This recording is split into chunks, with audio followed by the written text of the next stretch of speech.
рассматривается, особенно, ну, вскользь я тоже об этом скажу, с применением гормональных средств для разных, опять же, неуемных желаний.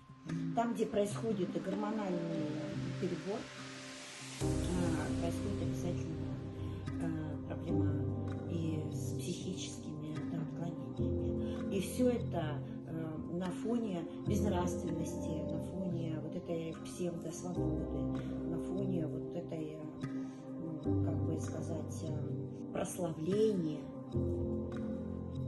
аморального образа жизни.